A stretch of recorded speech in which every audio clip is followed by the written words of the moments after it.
Good evening. చెప్పండి good evening తెలుసు. It is such a joy to be here with my brother Mark.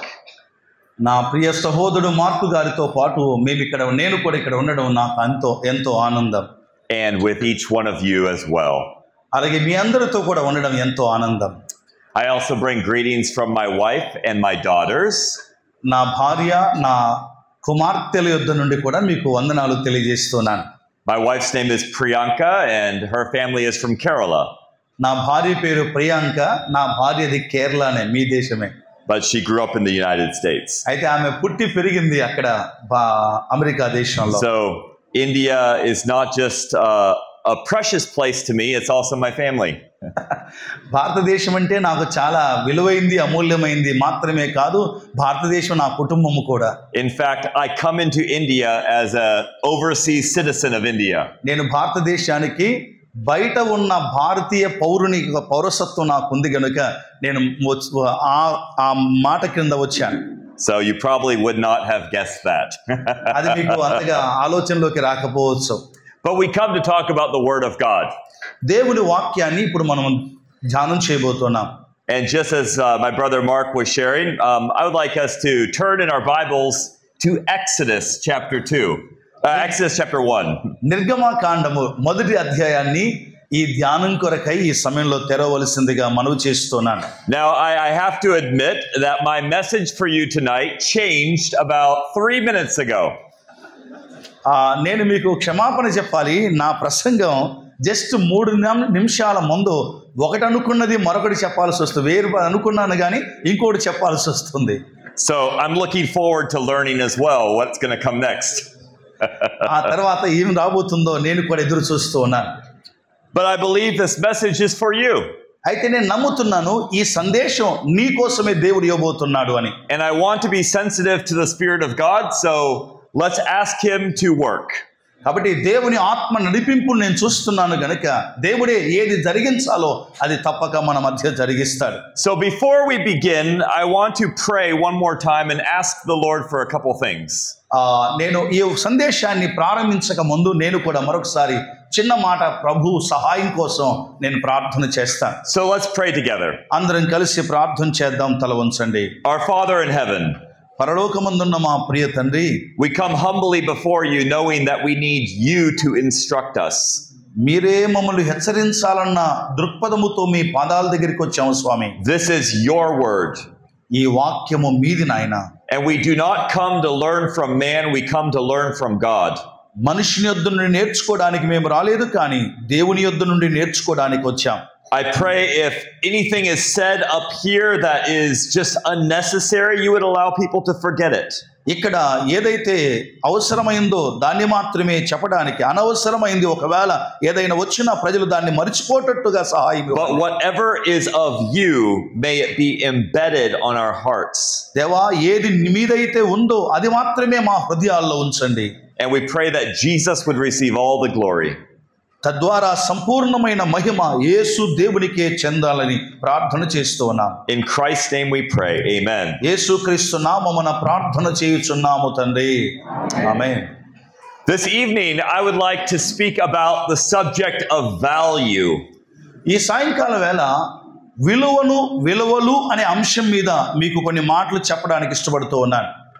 When you look around the world, people assess, they look at value differently. ఈ ప్రపంచంలో మనం గమనించినప్పుడు ప్రజలు ఒక్కొక్క దానికి వేరు వేరు విలువనిచ్చే కాలంలో మనం ఉన్నాం. I have friends who like vehicles, they like cars. నాకు కొంతమంది స్నేహితులు ఉన్నారు, వారు కార్లు అంటే చాలా ఇష్టం. And they see a very fancy car and they get excited. ఒకవేళ మంచి ఒక అందమైన కారు చూస్తే దాన్ని ఇంకా చాలా సంబరపడిపోతారు వీరు. I don't know the difference. నాకేంటో తెలియదు, ఆ తేడా ఏముందో నాకు అర్థం కాదు, కానీ For me, a good car is a car that works. నా దృష్టిలో మంచి కారు అంటే ఏంటంటే బాగా పనిచేసేదే మంచి car. I see some of my friends who are women who value expensive purses or clothing. కొంతమంది స్త్రీలు ఉన్నారు, వారు ఆ ఖరీదైనటువంటి వస్త్రాలకు విలువనిస్తూ ఉంటారు, ఖరీదైన పర్సులు కూడా పట్టుకుంటూ ఉంటారు. I don't know the difference between a fake and a real purse. ఆ మామూలు అంటే ఖరీదైన పర్సు మామూలు పర్సుకున్న తేడా ఏంటో నాకు తెలియదు. Again, value can be confusing. అయితే ఇలాగూ మనం ఏ దానికి విలువ ఇస్తున్నామన్నది కొంత కన్ఫ్యూజన్ గా ఉండవచ్చు. But when it comes to people, అయితే ప్రజల దగ్గరికి మనం వచ్చినప్పుడు I think we're very confused. అయితే ఇంకా ఎక్కువగా మనకు తికమక అయ్యే పరిస్థితులు ఉన్నాయి. In our world, we look at things like education bringing value. కొన్నిసార్లు విద్య ఒక వ్యక్తికి విలువ తీసుకొచ్చేదిగా ఉంటుంది. Are you more valuable if you have a PhD? ఒకవేళ నీకు PhD చేసావు అనుకోండి, God doesn't think so. దేవుడు దాని విషయంలో ఏం పట్టించుకోడు. Are you more valuable if you have a lot of money? If you have a lot of money? ఒకవేళ నీకు డబ్బు ఎక్కువగా ఉన్నట్లయితే God doesn't think so. దేవుడు దాని విషయంలో ఆలోచన చేయడు. Are you more valuable if you have a lot of children? అనేక మంది సంతానము కలిగి ఉన్నాం అనుకోండి, God doesn't say so. దేవుడు అలాగూ చెప్పడు. I could go on and on. Are you more valuable if you're good looking? ఒకవేళ బాగా కనబడుతున్నావు, అందంగా ఉన్నావు అనుకోండి, God doesn't say so. దేవుడు ఆ విధంగా ఆలోచన చేయడు. దాన్ని బట్టి Are you more valuable if you're a man or a woman?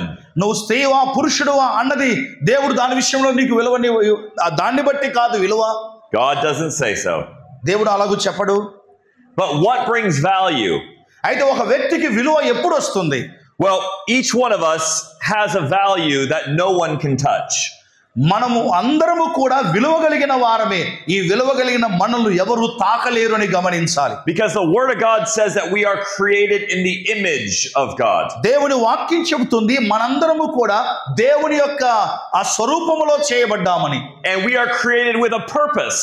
ఒక ఉద్దేశముతో దేవుడు మనల్ని సృజించాడని చెప్తోంది. And that purpose is to know God and to enjoy him forever. ఆ ఉద్దేశం ఏమిటంటే దేవుణ్ణి ఎరుగుట, దేవునిలో మనం ఆనందించుట కొరకే దేవుడు మనల్ని సృజించాడు. See, when I look at any one of you, మీలో ఒక్కొక్కరు నేను ఎవరినైనా చూసినప్పుడు, I can look at a child, ఒక పాపను చిన్నపిల్లను చూసినప్పుడు, or I can look at an older man. లేక ఆ వృద్ధుణ్ణి నేను చూసినప్పుడు I see the same thing. నేను ఇద్దరిలో కూడా ఒకటే చూస్తాను. I see someone for whom the Lord Jesus Christ died. దేవుడు ప్రభు అయిన యేసుక్రీస్తు వారు వీరి కొరకు చనిపోయారని ఇద్దరిని సమానంగా నేను చూస్తాను. Next time you want to disrespect a child, just remember you're disrespecting someone that Jesus Christ died for. ఈ యొక్క ఒకవేళ మరొక వ్యక్తిని నువ్వు గౌరవప్రదంగా చూడకపోతే కూడా ఆ వ్యక్తి కూడా ఆ వ్యక్తి కొరకు కూడా ప్రభు అయిన యేసుక్రీస్తు వారు చనిపోయినటువంటి వారే. This is true of any soul in our world. మన భూమి మీద ఉన్న ప్రతి ఆత్మ విషయంలో ఇదే విలువ. But there's a fascinating story in Exodus chapter 1. నిర్గమకాండం మొదటి అధ్యాయంలో మనం చాలా ఆశ్చర్యపరిచే ఒక కథను మనం చదువుతాం. And I want to show you not the value of a life, but the value of how we live our life. మన జీవిత విలువ కాదు గాని మనం జీవించే విధానానికి విలువ అనే మాటను ఈ భాగం నుండి మీకు జ్ఞాపకం చేస్తాను. We're going to notice two heroes. ఈ ఇద్దరు వీరులను మనం చూడబోతున్నాం. And these two heroes are very unexpected heroes. ఈ ఇద్దరు వీరులు వారు అనుకోని రీతిగా వచ్చినటువంటి వారు. But do we have a lesson to learn from them? అయితే వారి యొద్ద నుండి మనం నేర్చుకోవాల్సిన పాఠాలు కొన్ని ఉన్నాయి. So Exodus chapter 1, what's happening? నిర్గమకాండం మొదటి అధ్యాయంలో ఏం జరుగుతుంది? It takes place in Egypt. అది ఐగుప్తులో జరిగిన సంఘటన. Egypt is very precious to me. ఐగుప్తు అంటే నాకు చాలా ప్రియం. I lived there for many years. ఐగుప్తులో నేను చాలా ఏళ్ళు ఉన్నాను. And in Egypt, Pharaoh was the leader. ఐగుప్తు దేశములో ఫరో నాయకుడిగా ఉన్నాడు. Now I want to say Pharaoh is not a name. ఫరో అన్నటువంటిది ఒక పేరు కాదని మొదటగా మీరు తెలుసుకోవాలి. Pharaoh is a title. ఫరో అన్నటువంటిది వారికి ఇవ్వబడిన బిరుదు మాత్రమే. It's like saying king or prime minister. Prime minister, ప్రధానమంత్రి, రాజు అని ఎట్లంటామో అలాగున. So when we say Pharaoh, we don't really even know which Pharaoh it is. ఇక్కడ ఫరో అని రాయబడి ఉంది అంటే ఏ ఫరో మనకు తెలియదు. That's going to be important later on. ఆ తర్వాత అది ప్రాముఖ్యమై కాబోతుంది, తర్వాత మనం చూద్దాం. But what was this Pharaoh doing? ఈ ఫరో ఏం చేస్తున్నాడు? మొదటి అధ్యాయం నిర్గమకాండంలో He was persecuting the children of Jacob, the children of Israel. యాకోబు కుమారులను లేక ఇశ్రాయేలు కుమారులను ఈ యొక్క ఫరో హింసిస్తున్నాడు. Because they were growing to be a big people. వారు విస్తారంగా విస్తరిస్తున్నందువలన And he was afraid that they might take his power. అతను భయపడ్డాడు, ఎందుకంటే ఇశ్రాయేలు విస్తరించి జనసంఖ్య విస్తరించి తనకున్న అధికారాన్ని వారేలాగు తీసుకుంటారేమో అనుకున్నాడు. It's just like the world today. ప్రస్తుత లోకంలో జరుగుతున్న పరిస్థితే. Politicians are always afraid their power will be taken. రాజకీయ నాయకులు తమ పవర్ ఎక్కడ పోతుందో అన్నట్టుగా భయపడినట్టుగానే ఉంది. So what did he do? ఏం చేశాడో చూడండి. He persecuted, he oppressed these people. ఇశ్రాయేలు ప్రజలను అతను ఎంతగానో హింసిస్తున్నాడు, అణిచివేస్తున్నాడు. He made them his slaves. They had to work for him. వారు ఇశ్రాయేలు తనకు పనిచేసే పనివారిగా పెట్టుకున్నాడు. But they still kept growing. అయినప్పటికీ కూడా వారు ఎదుగుతూనే ఉన్నారు, వారు ప్రబలుతూనే ఉన్నారు. So then he decided, we must kill all the baby boys. అప్పుడు వారు ఇంకా ఎంత శ్రమ పెట్టినా ఇశ్రాయేలు ఎదుగుతున్నందువలన ఫరో అనుకున్నాడు, ఈ యొక్క పుట్టినటువంటి మగ పిల్లలను చంపివేద్దాం అనుకున్నాడు. But please get this. He said the baby boys, not the baby girls. ఎవరిని చంపాలనుకున్నాడు? మగ పిల్లలను చంపాలనుకున్న, ఆడబిడ్డలను కాదు, ఆడపిల్లలను కాదు. Now this is important because ఇది చాలా ప్రాముఖ్యమైనది, వినండి. He saw the boys as a threat, but the girls, don't worry about them. పురుషులంటేనే మగపిల్లలంటే కొంచెం కష్టతరం, ఆడపిల్లకి పెద్ద ఇబ్బంది ఏం లేదు అనుకున్నారు. I want to tell you that God delights to use the ones that the world wants to throw away. లోకము ఎవరిని దూరం చేయాలనుకున్నారో వారిని దేవుడు ఉపయోగించుకోవాలనుకుంటున్నాడు. So let me ask you, if you want to kill all the baby boys, who do you talk to first? Who do you talk to? ఒకవేళ మగపిల్లలందరినీ కూడా చంపాలనుకుంటే మొట్టమొదటిగా ఎవరిని గురించి మాట్లాడాలి? Pharaoh decided to talk to the midwives. ఈ పిల్లలు చంపడానికి ఎవరితో మాట్లాడాలి అనుకున్నాడంటే మంత్రసానులతో మాట్లాడడానికి ఇష్టపడ్డాడు. Because these women are the ones that see every birth take place. ఎందుకనగా ఈ మంత్రసానులు స్త్రీలు కనినప్పుడు ఆ సమయంలో అక్కడ ఉండేవారు గనుక. And he says, and we're going to read it in a minute, he says, when these babies are being born, it's your job to make sure all the boys are killed. వారితో అన్నారు, రాజు చెప్పిన మాట, మగపిల్లవాడు పుట్టినట్టు మీరు గమనించిన వెంటనే వారిని అక్కడే మీరు చంపడం మీ బాధ్యత అన్నాడు. Now, if I'm actually being fair to what the Word of God says, it doesn't necessarily mean when they're being born. It may even be that when they're being aborted, being killed even before. It's an Egyptian thing. I just want them to know. Okay. It's not necessarily when they're born. Sometimes they could do tests and they know it's a boy, so they would kill the baby before they're born. అంటే ఇక్కడ ఉన్నటువంటి ఐగుప్తులో ఉన్న పరిస్థితి ఏంటంటే పుట్టిన తర్వాతనే చంపడం కాదు, పుట్టక ముందే ఆ అబ్బాయి అమ్మాయిని తెలుసుకుంటారు కనుక పుట్టక ముందే కూడా చంపడానికి వారు ఏర్పాట్లు చేస్తారు. It sounds just like our world today, right? ప్రస్తుతం లోకములో జరుగుతుంది కూడా అదే కదా. We still have babies being killed. ఇప్పుడు కూడా అనేక మంది అలాగూ చంపబడుతున్నట్టు మనం గమనిస్తున్నాం. Okay, let's read about it and then let's see what God does in this story. ఆ జరిగిన సన్నివేశాన్ని ఇప్పుడు మనం చదువుదాం. ఆ జరిగిన సన్నివేశంలో దేవుడు మనతో ఏం మాట్లాడబోతున్నాడో విందాం. So can you read verse 15 to the end of the chapter? ఈ సమయంలో నిర్గమకాండం మొదటి అధ్యాయము 15వ వచనం నుండి ఆఖరి వచనం వరకు నేను చదువుతూ ఉన్నాను. నెమ్మదిగా చదువుతాను, బైబిల్ ఉన్నా లేకపోయినా శ్రద్ధగా మీరు వినండి, వాక్యాన్ని మనం అర్థం చేసుకు. మరియు ఐగుప్తు రాజు షిఫ్రా పూయా అను హెబ్రీ వీళ్ళ మంత్రసానులతో మాట్లాడి, మీరు హెబ్రీ స్త్రీలకు మంత్రసాని పని చేయొచ్చు, వారిని కాన్పు పీటల మీద చూచినప్పుడు మగవాడైన ఎడల వాణ్ణి చంపుడి, ఆడుదైన ఎడల దాన్ని బ్రతకనీయుడని వారితో చెప్పెను. అయితే ఆ మంత్రసానులు దేవునికి భయపడి ఐగుప్తు రాజు తమకు ఆజ్ఞాపించినట్లు చేయక మగపిల్లలను బ్రతకనీయగా ఐగుప్తు రాజు ఆ మంత్రసానులు పిలిపించి, మీరెందుకు మగపిల్లలను బ్రతకనిచ్చితిరి? ఈ పని ఏలా చేసితురని అడిగాను. అందుకు ఆ మంత్రసానులు, హెబ్రీ స్త్రీలు ఐగుప్తు స్త్రీల వంటి వారు కారు, వారు చురుకైన వారు. మంత్రసాని వారి యొద్దకు వెళ్ళక మునిపే వారు ప్రసవించి ఉందురని ఫరోతో చెప్పిరి. దేవుడు ఆ మంత్రస్థానులకు మేలు చేసెను. ఆ జనము విస్తరించి మిక్కలి ప్రబలెను. ఆ మంత్రస్థానులు దేవునికి భయపడినందున ఆయన వారికి వంశాభివృద్ధి కలగజేసెను. అయితే ఫరో హెబ్రీయులలో పుట్టిన ప్రతి కుమారుని నదిలో పారవేయుడి, ప్రతి కుమార్తెను బ్రతుకనియుడని ఆయన తన జనులందరికీ ఆజ్ఞాపించెను. Amen. God wants to use you where he has placed you.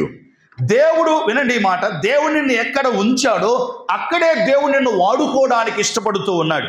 Notice where these women were. ఈ స్త్రీలు ఎక్కడ పనిచేస్తున్నారో మీరు చూడండి. They're midwives. వారు మంత్రస్థానులు. They're involved with women who are giving birth. ప్రసవిస్తున్న స్త్రీల దగ్గర సహకారులుగా ఉండే మంత్రస్థానులు వారు. Now, most of the world would say, so they don't have an important job. మీరు అనుకోవచ్చు, చాలా మంది అంటారు ఆ మంత్రస్థాని పని అనేది పెద్ద గొప్ప పని ఏం కాదు అనుకుంటూ ఉంటారు. First of all, it's very important to bring life into the world. ముందుగా ఆలోచన చేద్దాం, మంత్రస్థాని పని చాలా గొప్పది, ఎందుకంటే ఒక వ్యక్తిని జీవములోనికి తీసుకురావడానికి ఉపయోగపడతారు. But what I want you to see is that God chooses to use these two women to change all of history. వీళ్ళారా, మీరు గమనించవలసిన మాట ఏమిటంటే ఈ ఇద్దరు మంత్రస్థానులు దేవుడు వాడుకొని ఒక చరిత్రనే మార్చివేసేంత పని చేయడానికి ఉపయోగించుకున్నాడు. Let me ask you, what do you do in life? మీ జీవితంలో మీరేం చేస్తున్నారో మిమ్మల్ని అడుగుతూ ఉన్నాను. Are you an architect? ఒకవేళ మీరు ఆర్కిటెక్ట్ చేస్తున్నారా? Are you a mother? ఒకవేళ ఒక తల్లిగాను ఉన్నావా? Are you a teacher? ఒకవేళ టీచర్ గాను ఉన్నావా? Are you a student? ఒకవేళ ఒక స్టూడెంట్ గా మీరు ఉన్నారా? Where God has placed you is where he wants to use you. దేవుడు నిన్ను ఎక్కడ ఉపయోగించాలనుకున్నాడో అక్కడ దేవుడు ఉంచాడు అనే సంగతి మర్చిపోవద్దండి. Your job is not the problem, it's our heart. నీ యొక్క ఉద్యోగము, నీ పని సమస్య కాదు, నీ హృదయమే సమస్య అయిపోయింది ఇప్పుడు. So the first thing I want you to notice about these women is this: they focused on God instead of on Pharaoh. వారు, మొదటి మాట నేను జ్ఞాపకం చేస్తున్నాను, ఈ మంత్రస్థానులు ఇద్దరు కూడా వారు ఫరో మీద దృష్టి ఉంచే బదులుగా దేవుని మీద వారి దృష్టి ఉంచారు. Pharaoh says, kill the boys, but the midwives feared God in verse 17. మీరు 17వ వచనంలో చూస్తారు, ఫరో అన్నాడు, మీరు మంత్రస్థానులారా మగపిల్లలను చంపేయండి అని అంటే వారు దేవునికి భయపడరని 17వ వచనం మనం గమనిస్తాం. And they did not do as Pharaoh commanded. ఫరో చెప్పినట్టుగా వారు చేయలేదు. Now, this is important. ఇది చాలా ప్రాముఖ్యమైంది. You see, Pharaoh said you must do this, but they had a higher source of authority. ఫరో అన్నాడు, ఇదిగో మీరు మంత్రస్థానులుగా ఈ పని చేయండి, మగపిల్లలను చంపండి అన్నాడు. కానీ ఫరో కంటే గొప్ప అధికారం కలిగిన వాడు పైన ఉన్నాడు. See, the world says a lot of things. లోకం అనేకం మనకు చెప్పవచ్చేమో. The world wants us to act a certain way. లోకం మనకు ఈ విధంగా మీరు ప్రవర్తించండి అని మనకు చెప్పవచ్చేమో. But the question is, what does God want to do with your life? అయితే సాయంకాలం వేళ ప్రశ్న ఏమిటంటే దేవుడు ఏం చెప్పాడు దాని మీద మనం దృష్టి పెట్టాలి. What did the apostles say in Acts chapter 5? అపోస్తుల కార్యముల గ్రంథం 5వ అధ్యాయంలో పౌలు ఏమన్నాడు? They were told, don't preach Jesus anymore. వారికి వచ్చి చెప్పారు, మీరు క్రీస్తును ప్రకటించవద్దు అన్నారు. And they said whether or not it's right to how they phrase it, they say we have to obey God rather than man.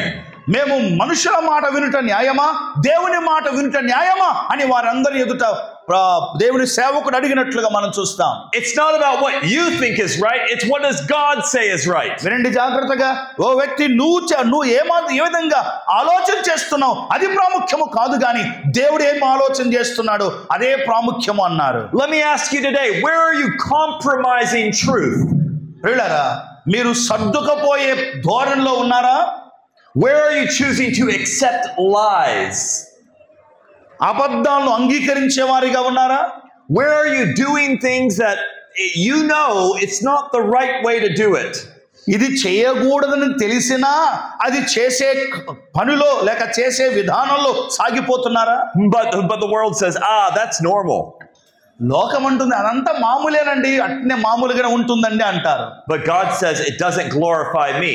అయితే దేవుడు అంటున్నాడు, మీరు చేయకూడని పనులు చేస్తే నాకు మహిమ ఉండదు అని దేవుడు అంటున్నాడు. If Shifra and Pua had done what was normal and obeyed Pharaoh, we wouldn't be talking about them today. ప్రియులారా, ఒకవేళ షిఫ్రా పూయ వీరు ఒకవేళ అందరిలాగా పర్వాలేదులే రాజు చెప్పిందే చేద్దాము అని అనుకుని ఉండింటే ఈ రోజు వారిని గురించి మనం ఆలోచించే వారం కాదు. But they focused on God instead. They focused on God. వారు దేవుని మీద మాత్రమే దృష్టి ఉంచారు. See, the word of God tells us in Hebrews chapter 12, Hebrew పత్రిక 12వ అధ్యాయములో దేవుని వాక్యం ఏం చెబుతుంది? verse 2, 2వ వచనంలో that we are to fix our eyes on Jesus. మనం ప్రభు అయిన యేసుక్రీస్తు మీద దృష్టి ఉంచాలి అని వ్రాయబడి ఉంది. The author and finisher of our faith. మన విశ్వాసమునకు కర్తయు దాన్ని కొనసాగించేవాడు ఆయనే అనే మాట చూస్తాం. In Colossians chapter 3, కొలస్సీ పత్రిక 3వ అధ్యాయంలో we're told to set our mind on things above. పైనున్న వాటి మీదే మనసు ఉంచండి అని వ్రాయబడి ఉంది. In 2 Corinthians chapter 4, 2వ కొరింథీ పత్రిక 4వ అధ్యాయంలో we're told don't look at the things you see, look at the things you don't see. నీవు కనబడుతున్న వాటి మీద దృష్టి పెట్టవద్దు, కానీ కనబడని వాటి మీద దృష్టి పెట్టమన్నాడు. This is what these women did. ఆనాడు ఆ స్త్రీలు చేసింది ఈ పని. Instead of looking at Pharaoh, they looked at God. వారు ఫరో వైపు చూడకుండా దేవుని వైపు చూశారు. Instead of living in fear, they lived by faith. వారు భయముతో జీవించే బదులుగా విశ్వాసముతో జీవించగలిగారు. And that's the second thing. అది రెండవ సంగతిగా మీరు గమనించాలి. First, they focused on God, but secondly, they had faith in God. మొదటిగా వారు దేవుని మీద దృష్టి ఉంచారు, రెండవది వారు దేవుని యందు విశ్వాసం ఉంచారు. Sometimes people think faith is a blind faith, like I hope it happens. కొన్నిసార్లు కొందరు ఏమంటారంటే విశ్వాసం అంటే గుడ్డి విశ్వాసం అండి, ఏదో జరుగుతుంది అనుకోవడం గుడ్డి విశ్వాసం అండి అంటారు. Faith is not blind. విశ్వాసం ఎప్పటికీ కూడా గుడ్డిది కాదు. If I say I have faith that John Moses is going to translate what I'm saying properly, ఒకవేళ నేను నా ప్రసంగాన్ని జాన్ మోసెస్ తర్జుమా చేయబోతున్నాడు అన్న నమ్మకం విశ్వాసం నాకు ఉంటే, that's not a blind faith. అది గుడ్డి విశ్వాసం కాదు. Because I trust him because he loves the Lord. దేవుని ప్రేమించేవాడు గనుక ఆయన చెప్పేది కరెక్ట్ గా చెబుతాడని నాకు నమ్మకం ఉంది. I trust him because John Joshua speaks English as well and he's not correcting his brother.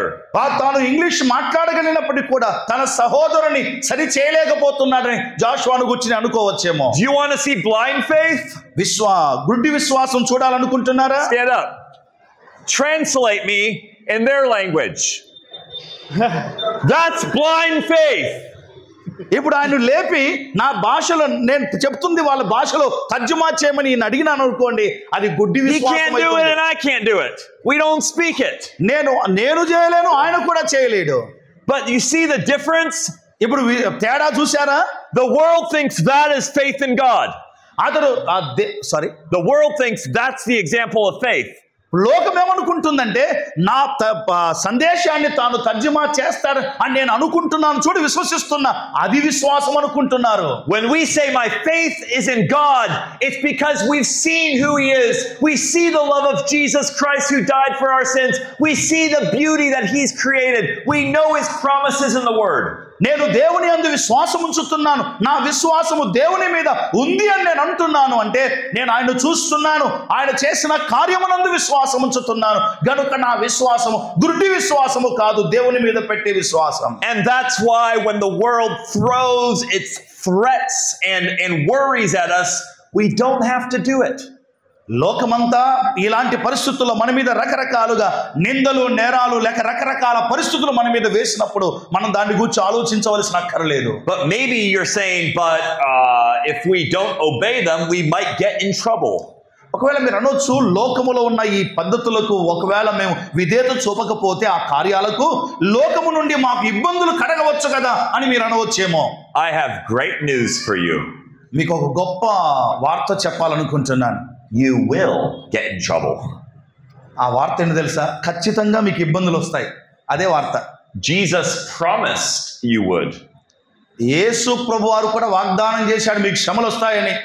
He said, if the world hated me, they will hate you as well.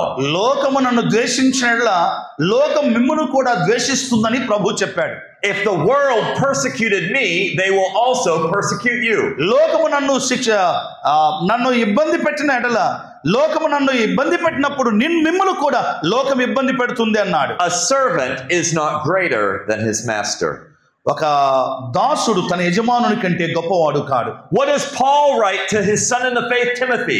Timothy తన కుమారుడైన విశ్వాసమందు కుమారుడైన తిమోతికి పౌలు ఏం రాశాడు? He says, whoever wants to live godly in Christ Jesus will suffer persecution. సద్భక్తితో బ్రతుకు ఉద్దేశించు వారందరూ హింస పొందుదురు అని పౌలు తిమోతికి రాశాడు కదా. So when you think, oh, the world might not like it, you're right.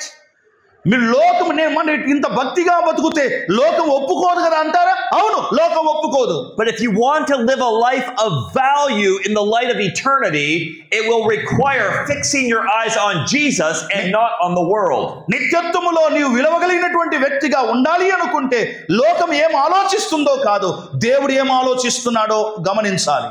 Oh, but these women, watch what they do. ఈ యొక్క స్త్రీలు ఏం చేస్తున్నారు చూడండి. They disobey Pharaoh, so Pharaoh comes to them. వారు ఫరోకు అవిధేయులయ్యగా అయ్యారు గనుక ఫరో వారిని పిలిపించి, and he says in verse 18, why have you done this and let the male children live? 18వ వచనం గమనించండి. ఐగుప్తు రాజు మంత్రసాలను పిలిపించి, మీరెందుకు మగపిల్లలను బ్రతికించిదిరి, ఈ పని ఎలా చేసిదిరని వారిని అడిగాను. Now the next verse can be complicated. 19వ వచనాన్ని మనం గమనించినప్పుడు sometimes people say, the midwives were lying.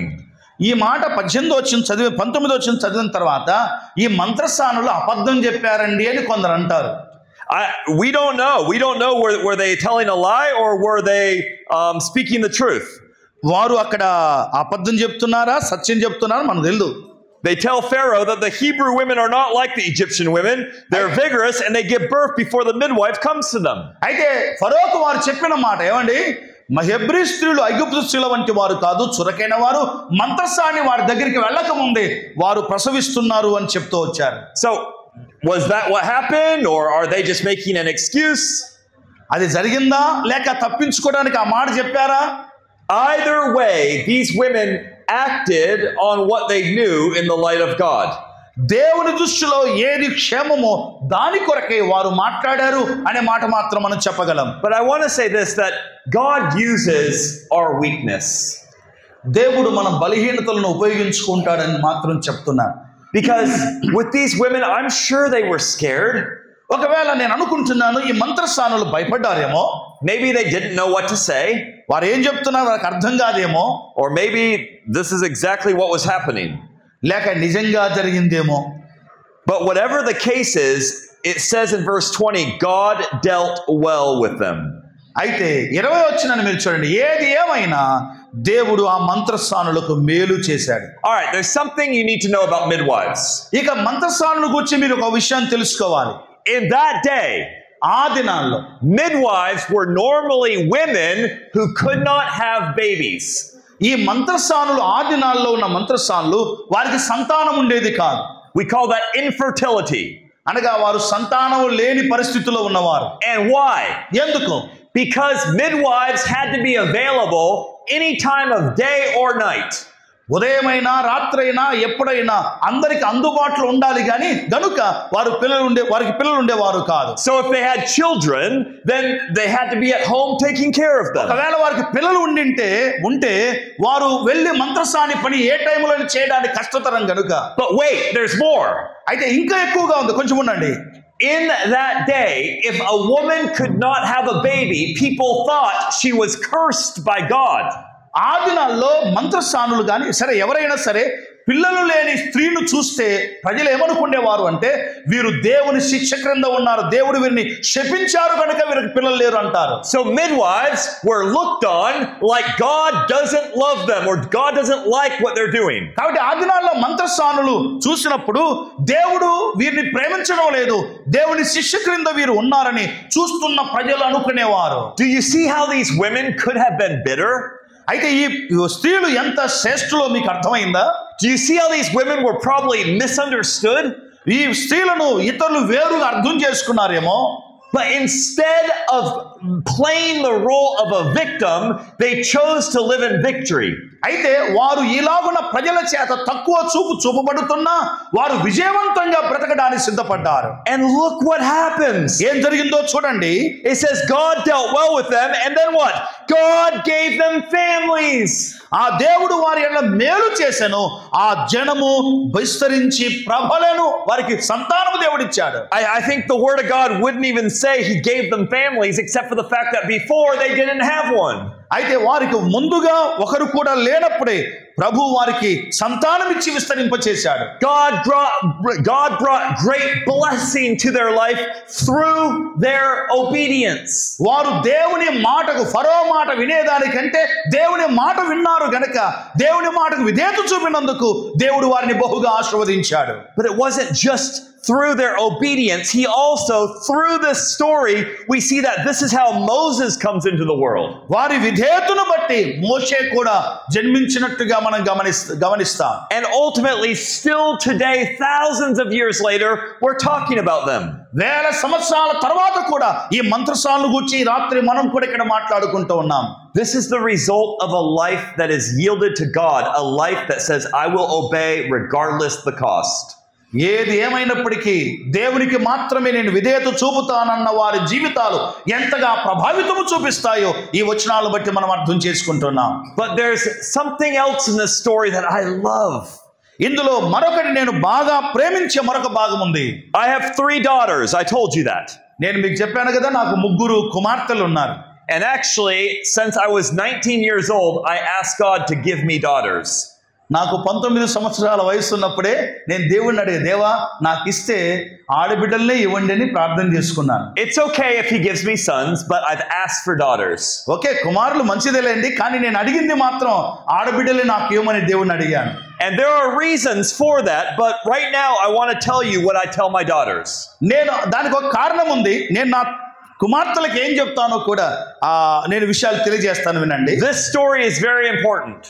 ఈ యొక్క కథ లేక ఈ సంభవం చాలా ప్రాముఖ్యమైంది. If you look at the last verse of the chapter, ఆ అధ్యాయంలో నిర్గమాకాండం 1వ అధ్యాయం ఆఖరి వచనంలో Pharaoh repeats his command and he says that all the baby boys should be thrown into the Nile, but you shall let every daughter live.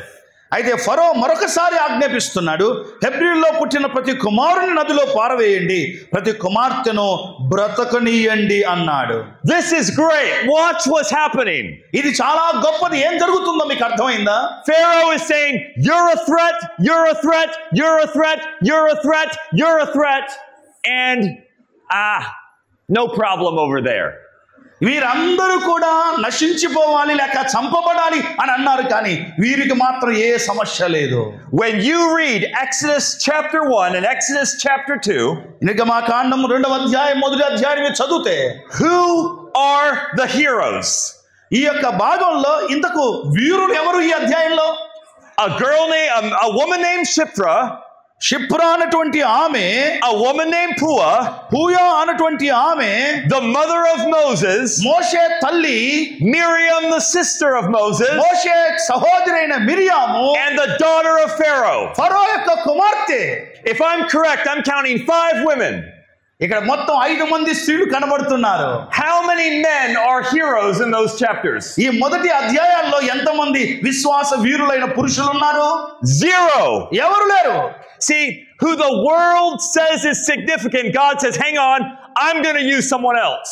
లోకము ఎవరిని తక్కువగా చూస్తుందో వారినే దేవుడు హెచ్చించడానికి ఇష్టపడుతూ ఉన్నాడు. Because significance is not in your power, significance is when your faith is in God's power. ప్రియులారా, ఆ ప్రాధాన్యత లేక ముఖ్యమైన రీతిలో చూడబడడం అన్నది నీ దృష్టిలో, మనుషులు నీ విషయంలో లేదు, కానీ నీ చేతిలో లేదు, కానీ అది దేవుని శక్తి క్రింద ఉంది. Don't worry, boys. We can also be heroes in God's eyes. మనము అబ్బాయిలు మీరు ఏమాత్రం భయపడవద్దండి, మనం కూడా దేవుని దృష్టిలో మనం గొప్ప వీరులమే. But it's all about faith. అయితే ఇదంతా కూడా కేవలం ఆయన మీద పెట్టే విశ్వాసమును బట్టి మాత్రమే ఉంది. In Hebrews chapter 11 verse 6 it says without faith it is impossible to please God. Hebrew పత్రిక 11వ అధ్యాయం 6వ వచనంలో రాయబడింది, విశ్వాసము లేకుండా దేవునికి ఇష్టడై ఉండుట అసాధ్యము. And faith sees more than what you see in front of you. నీ కళ్ళ ఎదుట కనబడే దానికంటే ఎక్కువగా చూడగలిగింది, చూడడానికి సహాయం చేసేది విశ్వాసమే. So I do something that really annoys my wife. It bothers my wife. Something I do. నేను నా భార్యని ఇబ్బంది పెట్టేది నేను ఒక పని చేస్తుంటాను. So when I'm watching something, a film or reading a book, నేను ఏదైనా చూస్తున్నప్పుడు కానీ ఒక పుస్తకం చదువుతున్నప్పుడు కానీ, before I read the book, before I watch the film, I have to do something. నేను ఒక టీవీలో ఏదైనా చూస్తున్నప్పుడు కానీ ఏదైనా చదువుతున్నప్పుడు కానీ దానికంటే ముందు ఒక పని చేస్తాను. And she says, please Nathan, don't do it. ఒకవేళ వచ్చి నేతన్ ఆ పని చేయొద్దు అని ఆమె అడిగింది అనుకోండి, sorry I have to. నేను అంటాను, నువ్వు ఏమన్నా అనుకో, చేసేది అంటాను. This is what I have to do. Before I watch a movie, I look at the very end of it to see what happens. I watch the end. Okay. You mean? I watch the end of the movie first. First, okay. So, నేను చూసేది ఆమె వద్దంటది కాబట్టి నేను ఆమె తంటాను. ఆ ఆరంభం నుంచి చూడకుండా, వరుసగా చూడకుండా లాస్ట్ నుంచి చూస్తాడంట ఈయన. If I'm reading a book, ఒకవేళ నేను పుస్తకం చదువుతున్నాను అనుకోండి, I read the last chapter. నేను లాస్ట్ చాప్టర్ చదువుతాను, ఆఖరి పేజీ చదువుతూ ఉంటాను. Because I need to know what's going to happen. ఏం జరగబోతుందో తెలుసుకోవడానికి ఆ పని చేస్తాను నేను. If it's a sad movie, I'm not going to watch it. ఒకవేళ అది చెడ్డదైతే నేను చూడను. Why am I going to waste 90 minutes of my life with more sadness? ఇంకెక్కువగా ఇబ్బంది పెట్టే, బాధ పెట్టే ఆ 90 నిమిషాలు నేను ఎందుకు చూడాలి? If I'm reading a book, I want to make sure it ends well. నేను ఒక పుస్తకం చదువుతున్నానా, దాని అంతం క్షేమకరంగా ఉండేటట్టుగా చూసుకుంటాను. Well, when it comes to the Word of God, I've also read the end of the book. అయితే దేవుని గ్రంథం దగ్గరికి వచ్చినప్పుడు కూడా నేను ఆఖరిలోనే చదువుతాను మొదట. And I know who sits on the throne at the end. నాకు తెలుసు ఆ సింహాసనం మీద ఆఖరిలో ఎవరు కూర్చున్నారో. I know who reigns over the entire universe. ఈ సర్వ ప్రపంచమును ఏలుతున్న వాడు ఎవరో నాకు తెలుస్తుంది ఆఖరిగా చదువుతున్నాను. I know what is worth living for. ఆయన కొరకు జీవించుటంటే ఏమిటో నాకు అర్థమైపోతుంది. But let me ask you a question. నేను ఒక ప్రశ్న మిమ్మల్ని అడగనివ్వండి. If I know the end of the story, am I not foolish to live for what I know will be taken away? నేను ఆ అంతం ఇబ్బందికరంగా ఉందన్న సంగతి తెలిసినప్పుడు నేను ఎందుకు దాన్ని చదువుతాను? If I know that at the end of the story that thing is worthless, am I going to invest in it now? నేను ఏదైతే మొదలు పెట్టానో దాని అంతం చాలా క్షేమకరము కానిదైతే నాకున్నదంతా దానికోసం ఎందుకు నేను ఖర్చు చేస్తాను? See, Shiphrah and Puah, they saw the big picture. షిఫ్రా, పూయా అనే ఈ మంత్రసానులో ఆ ఉన్నతమైన పటాన్ని చూడగలిగారు. They realized that it wasn't just about their life, it was about God's glory. వారు తమ జీవితాన్ని గురించి మాత్రమే కాదు, ఇప్పుడు వారు చేయబోతున్న లేక చేస్తున్న పని దేవుని మహిమ కోసమని దూరదృష్టితో చూడగలిగారు. They trusted God. వారు దేవుని యందు నమ్మిక ఉంచారు. So, what about you? మీ సంగతి ఏంటి? When we leave here in just a couple minutes, కొద్ది నిమిషాల్లో ఇక్కడ నుంచి మనందరం వెళ్ళిపోతాం. You have a choice. మీ ఎదుట ఒక ఎన్నుకొనడానికి ఒక ముందు ఒకటి ఉంది. We are all invited to be like Shiphrah and Puah. మనందరము కూడా ఈ మంత్రసానుల వలె జీవించడానికి దేవుడు మనల్ని ఆహ్వానిస్తున్నాడు. Wherever God has put you, wherever, ఎక్కడ దేవుడు మిమ్మల్ని పెట్టినా, you're invited to live looking at God instead of looking at what everyone else is saying. ఎక్కడ మీరు ఉంచబడిన దేవుని చేత ఆ స్థలంలో దేవుని మీద మాత్రమే దృష్టి ఉంచాలి, కానీ మీ చుట్టూ ఉన్న వాటి మీద దృష్టి పెట్టవద్దు. Because you don't have to earn the approval of other people.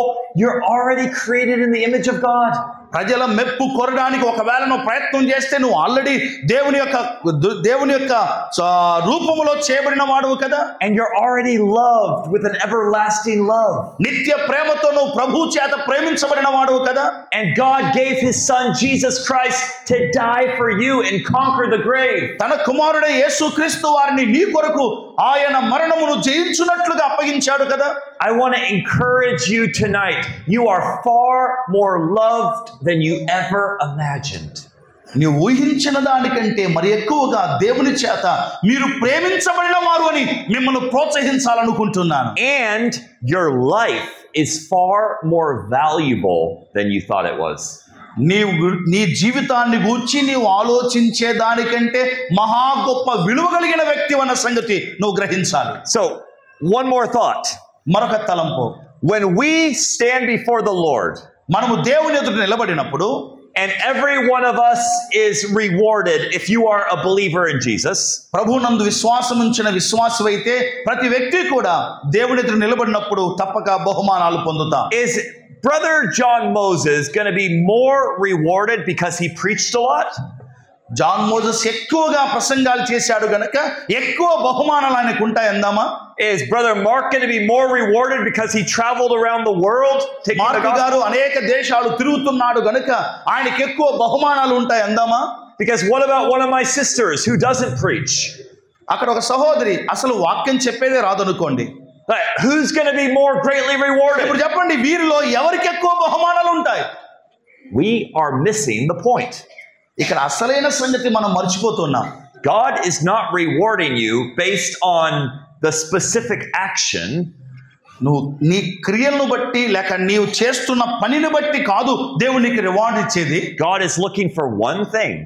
దేవుడు ఒక విషయాన్ని చూస్తున్నాడు. In me and in you. నాలో మీ అందరిలో కూడా. Are you ready for what it is?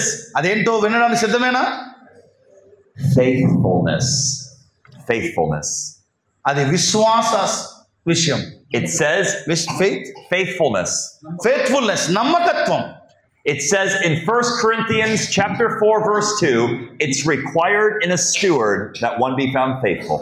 మొదటి కొరింథీ పత్రిక 4వ అధ్యాయంలో రాయబడినట్టుగా నమ్మకత్వమునే దేవుడు కోరుతున్నాడు. Faithful, full of faith. నమ్మకత్వం, సంపూర్ణమైన విశ్వాసం. That's my prayer for you. మీ కొరకు నేను చేయబోతున్న ప్రార్థనదే. That you would leave here with your eyes fixed on Jesus. మీ కనుదృష్టి కూడా ప్రభు మీద పెట్టండి. Wherever he's put you. Wherever he's put you. ఎక్కడ ప్రభు మిమ్మల్ని ఉంచినా glorify him in that place. ప్రభువును ఆ స్థలములో మహిమపరిచేట్టుగా జీవించండి. But I acknowledge that there might be someone here that does not know Jesus Christ tonight. ఒకవేళ చేరి వచ్చిన మీలో ఎవరైనా ఇంకా యేసుక్రీస్తును సొంత రక్షకుడిగా అంగీకరించని వారు ఉంటే, let me tell you, you can do all the good works in the entire world and you still will not spend eternity with God. మీరు లోకములో ఎన్నో మంచి పనులు చేయవచ్చు కానీ నిత్యత్వములో ప్రభువుతో మీరు ఉండలేరు. Your actions cannot save you. మీ యొక్క క్రియలు మిమ్మల్ని రక్షించవు. Shifra and Pua were not saved because they were good people. షిఫ్రా, పూయా అనే మంత్రసానులు వారి మంచి పనిని బట్టి వారు రక్షించబడలేరు. The only thing that can save you is faith in the work of Jesus Christ. యేసుక్రీస్తు జరిగించిన శిలువ కార్యమునందు విశ్వాసం ఉంచడం వల్ల మాత్రమే నువ్వు రక్షించబడతావు. Some people say there are many gods. కొంతమంది అంటారు అనేక మంది దేవుళ్ళు ఉన్నారు అంటారు. Some people say there are many ways to one God. ఒక దేవుని యొద్దకు వెళ్ళడానికి అనేక మార్గాలు ఉన్నాయని మరికొంతమంది అంటారు. Those are lies. అవన్నీ కూడా అబద్ధాలే. There is one God and there's one way to him. ఒకే దేవుడు, ఆయన దగ్గరికి వెళ్ళడానికి ఒకే మార్గం. Jesus Christ says, I am the way, the truth and the life. ప్రభువైన యేసుక్రీస్తు వారు అన్నాడు, నేనే మార్గం, నేనే సత్యం, నేనే జీవం అన్నాడు. If you have not done it, will you place your faith in Jesus Christ tonight? ఈ రాత్రి వేళ ఒకవేళ ఇంతవరకు ఆ తీర్మానం చేయకపోతే ఈ రాత్రైనా మీ విశ్వాసాన్ని ప్రభు మీద ఉంచుతారా? The word of God says that whoever confesses Christ before man, he will confess before his Father in heaven. ప్రజల ఎదుట మనుషుల ఎదుట ఎవరైతే నన్ను ఒప్పుకుంటారో నేను వారిని తండ్రి ఎదుట ఒప్పుకుంటానని ప్రభు అన్నాడు. Some of you might say, "Oh, I think I believe." కొంతమంది మీరు అనుకోవచ్చు నేను కూడా నమ్మినట్టేలేండి అనుకుంటారు కొంతమంది. No, have you confessed with your mouth the Lord Jesus? ప్రభు అయిన యేసుక్రీస్తుని నోటితో ఒప్పుకున్నావా అని నేను అడుగుతున్నాను. Following Jesus is not a private faith, it's public. ఇది ప్రభువును వెంబడించడం అన్నది ఇదేదో రహస్యంగా కాదు, ఇది బహిరంగంగా చేయవలసిన కార్యం. That's why after we accept Christ we're baptized to publicly declare. అందుకే ప్రభువు నమ్ముకున్న తర్వాత బహిరంగంగా బాప్తిస సాక్ష్యం ఇస్తారు. Shifra and Pua were not ashamed to be associated with God. షిఫ్రా పూయా వారు దేవునితో ఉండడం అన్నది వారు సిగ్గుకరంగా ఎంచుకోలేదు. May we recognize that each of our lives have great value. కాబట్టి ఈ రాత్రి వేళ మనం గమనించాలి, మనందరం కూడా ఒక గొప్ప విలువ కలిగిన వాళ్ళం. May we be found faithful. మనము నమ్మకస్తులుగా దేవుడు మనల్ని కనుగొనగలడా? And I pray that whoever does not know the Lord Jesus, today will be your day of salvation. నేను మరొకసారి చెప్తున్నాను, చేరి వచ్చిన వారిలో ఇంకెవరైనా ప్రభువును సొంత రక్షకుడిగా అంగీకరించకపోతే ఇప్పుడే ఈ రాత్రి ప్రభు నమ్మండి. Please don't leave those doors if you don't know that if you die tonight you will be with Jesus Christ. నేను ఈ రాత్రి మరణించిన దేవుని యొద్ద ఉంటాను అన్న నమ్మకము లేకుండా ఈ డోరు దాటి మీరు బయటికి వెళ్ళవద్దు. Please come talk to my brother, one of my brothers, and please tonight make sure that your soul is saved. ఈ రాత్రి ప్రభు నామమున నేను మనవి చేస్తున్నాను, వాక్యమైన తర్వాత మీరు రక్షణ పొందాలని ఆశ ఉంటే తప్పక ముందుకు వచ్చి దేవుని సహోదరులను మీరు కలవండి. Don't worry, it's not about what you've done right or wrong, it's about Jesus Christ who did everything well. నువ్వు ఇది తప్ప ఒప్ప కాదు, ప్రభువు దగ్గరికి రావడమే చాలా ప్రాముఖ్యమైనది, యేసుక్రీస్తు నమ్మటమే. I'm going to let you close out in prayer. Yeah.